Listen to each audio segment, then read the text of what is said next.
Hello and welcome to another episode of Tabletalk, R&D for greater RP. Today we're going to talk about world building and the weight that individual PCs represent in its construction. What do you think? What do you say? I don't know, but I know what my guest says. Let's talk to him. Where do you stand on the weight of PCs in initial world design? So in initial world design, I just kind of take their characters into consideration because at least for me, a lot of the time when I'm designing the initial world design, they're all building their characters.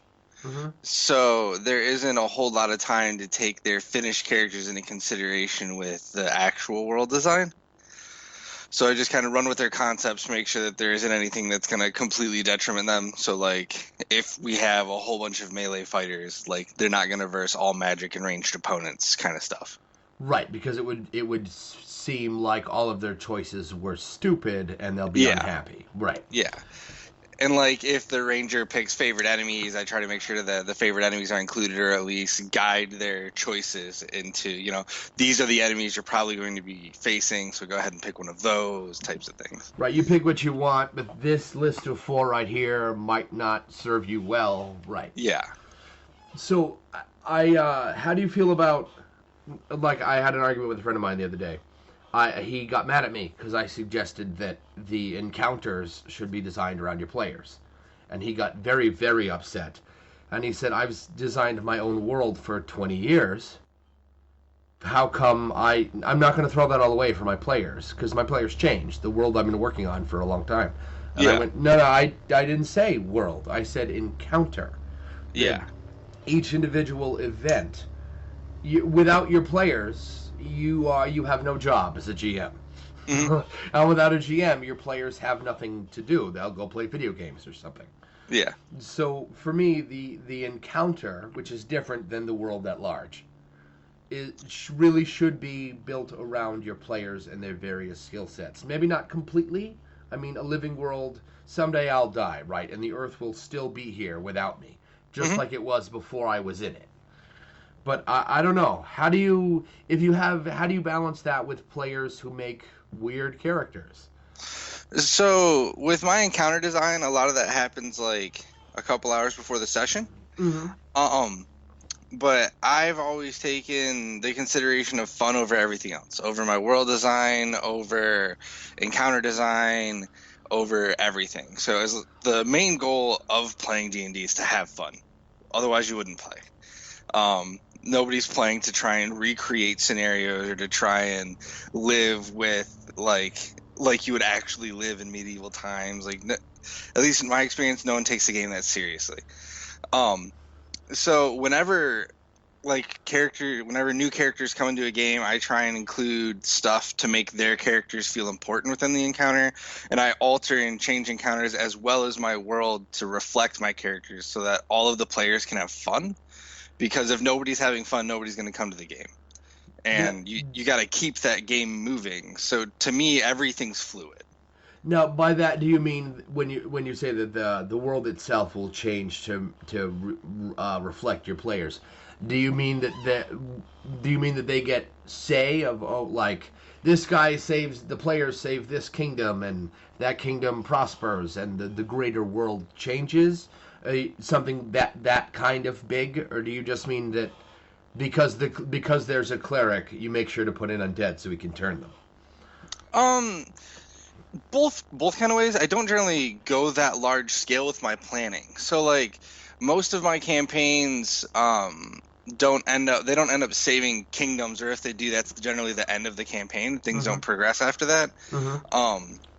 And that comes from, I think that generally comes from the group I learned to play with, because I learned to play at like 11, and the group I learned to play with was constantly switching campaigns and characters. So we wouldn't even finish a campaign out, and then everyone would decide to drop the campaign and then start a new one because they all had new character ideas. It was very non-linear.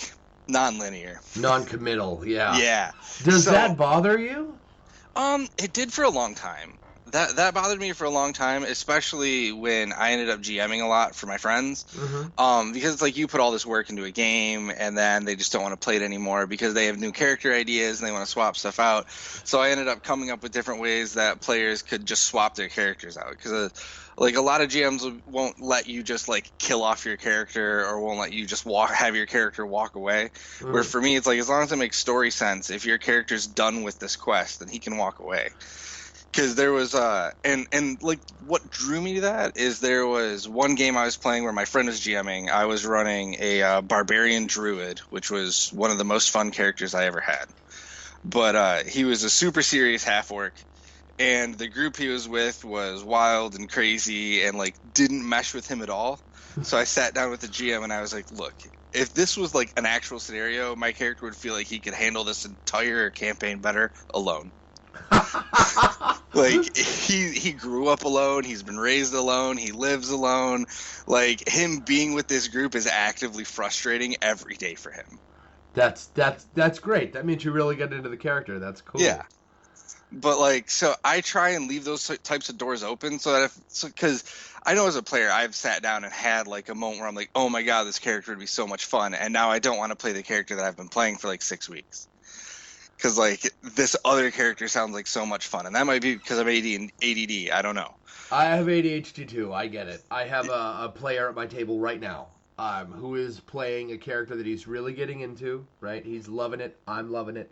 The RP, the performance, all of it, it's great.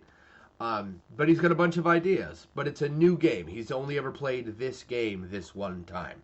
Okay. So he doesn't want, like, he deliberately won't look at the character class selection chunk of the book anymore for fear that he will set off his creative juices and won't want to play him anymore.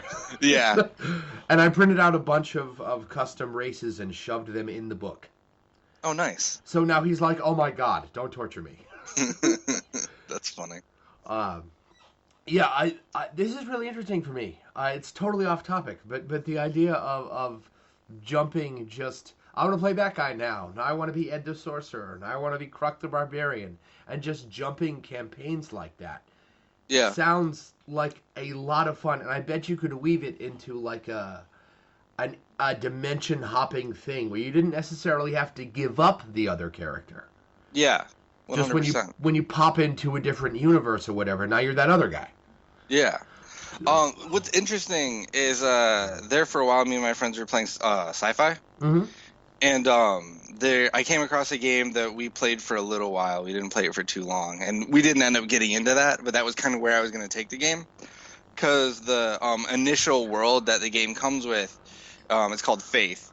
Okay. And within Faith, there's this maze of wormholes in space, and every time you go through a wormhole, you never know where you're going to pop out. Fun.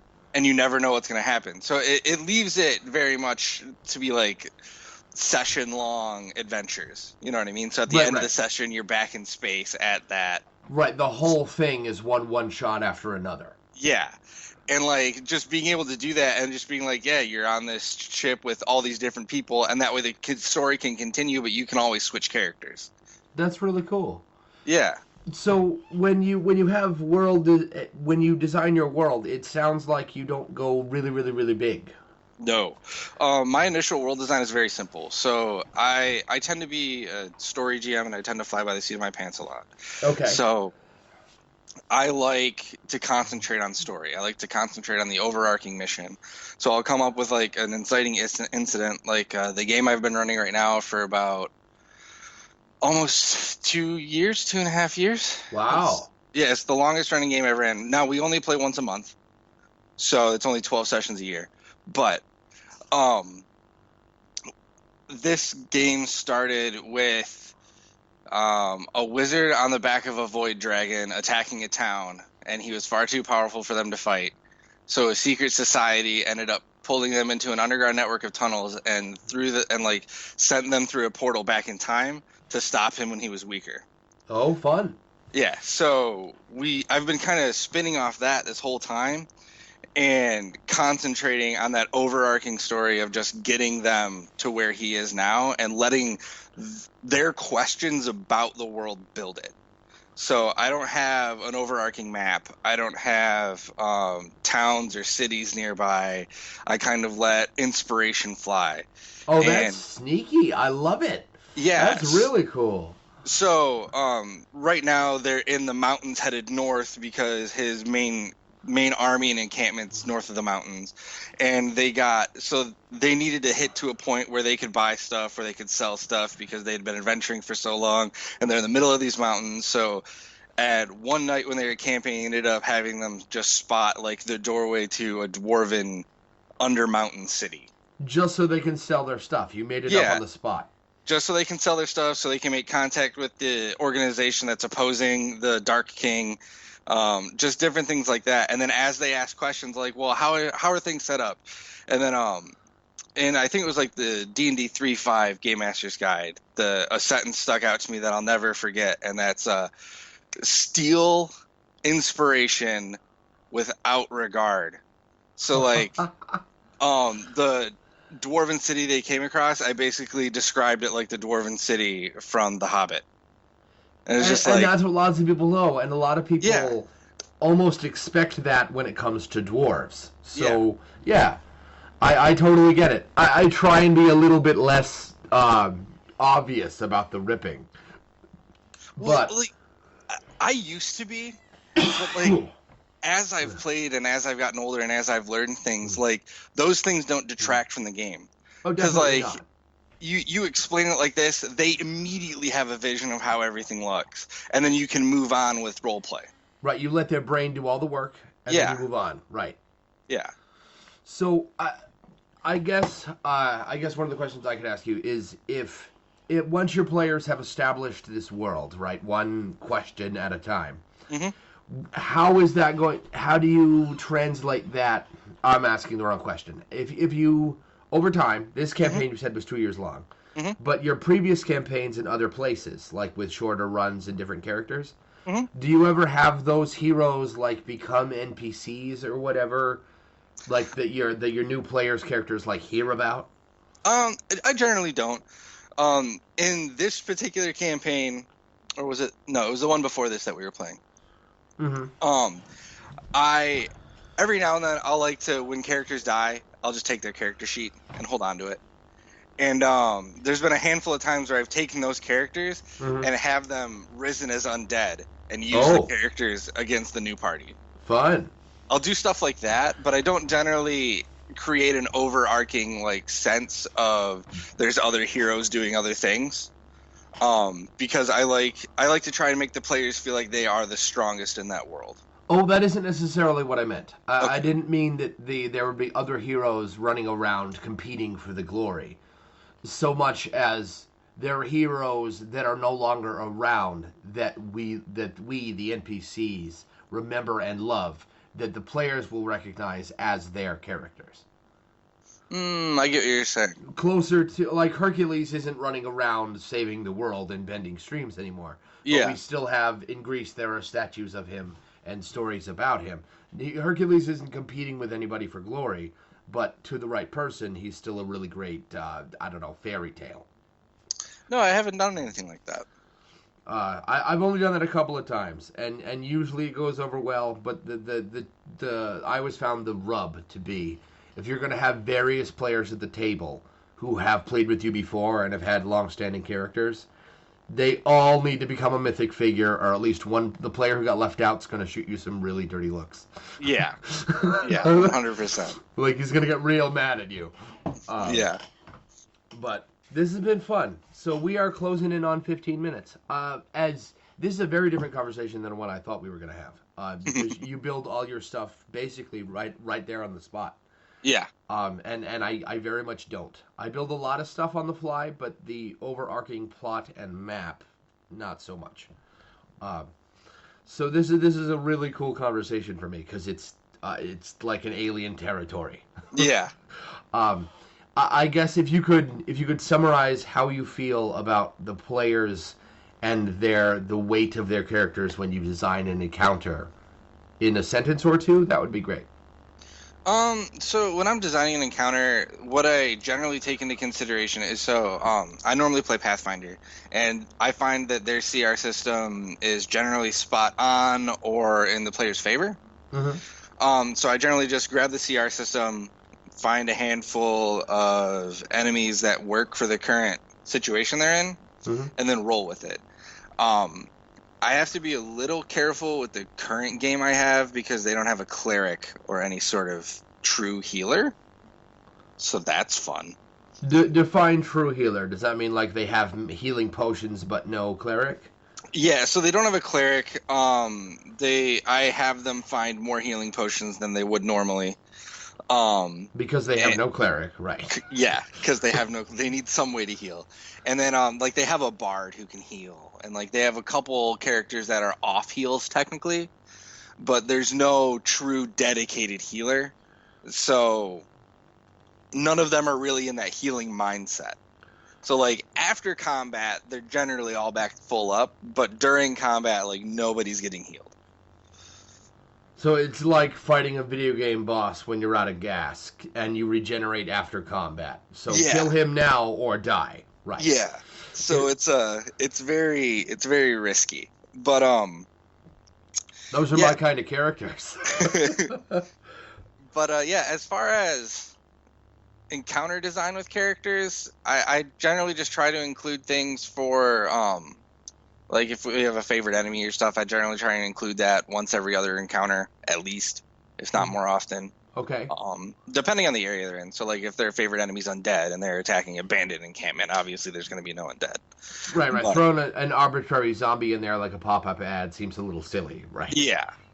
But yeah, otherwise I don't generally take it into consideration. It's very much where they are and what they're doing Huh. that Cool. determines the enemies.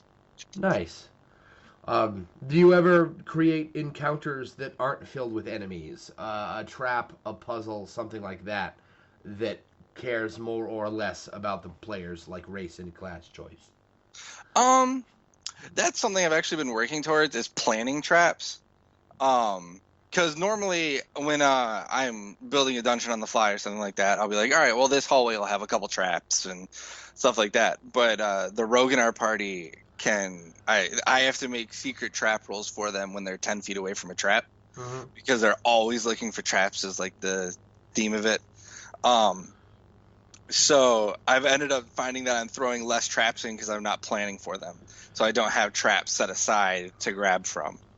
One of my favorite traps, if you'll allow me to offer a trap up Yeah. for you. You don't have to use it, right? But my favorite trap that I've ever used, strictly because of the amount of howls at the table I got. And over time, it went over better than I thought it had. Like, over time, when the players cooled off, they loved it. The players enter a dark cave in the side of a frozen mountain. So Okay. there's ice on the walls and the floor and the ceiling, and just, the whole thing is one, like, hollowed-out iceberg. Yeah. And they're going around in there, and there's no light. But they hear lots of skittering and crawling around and yip-yip and whatever. So they turn on their torches and their lanterns and whatever, right? Mhm. And there's creatures in there that can see in the dark. Usually I alter creatures in the monster manual. My kobolds, I forget if they can see in the dark, but mine can. Okay. And the idea is that the kobolds are smart, right? They're mischievous little bastards. So they need to lead the players further into the cave. Okay. Once the players are farther enough in the cave, the heat from the torches and stuff they give off will eventually start to melt the ice. They're Okay. also standing on ice. This is important because eventually the ice will melt and the players will sink into it. The entire mountain is an enormous gelatinous cube that had previously been frozen. That's awesome. Thank you. I lost count of the number of dice that I have thrown at me with that trap. A friend of mine loves putting gelatinous cubes inside pit traps. Okay. That's just mean. But I'm a big fan. I mean, out of the traps that I normally use, I'm a huge fan of illusions. So fun. I forget what book I found it in, but I found a trap that was designed around a water pool in a cave. And you make a will save. If you fail, there's a whole bunch of treasure at the bottom of this pool, and you have to swim to it. Well, and of course, since it's an illusionary trap, as long as you continue to fail your will saves, you never actually reach the gold, and you're just swimming down at the bottom of this 3-foot pool. That's funny.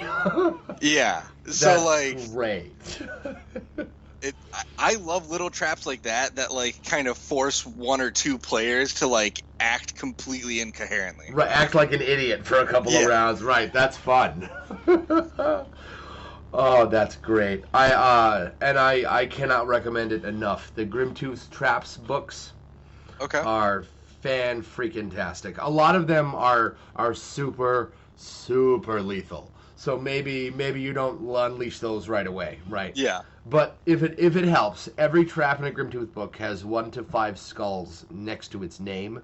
Okay. If it has more than 3, you're looking to kill someone. Like okay. And they're written from Flying Buffalo Games. I don't get paid to talk about Flying Buffalo or anything. I'm just a really big fan. Flying Buffalo Games produced a series of books that all have this big stamp on them that says Catalyst. Any of their Catalyst books are game system independent. Okay. So they'll use statements like, this does a crap ton of damage.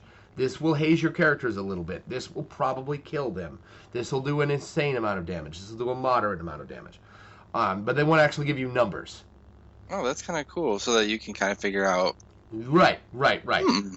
Here's how smart your rogue should be to see this one coming. Only the most observant adventurers will see this one.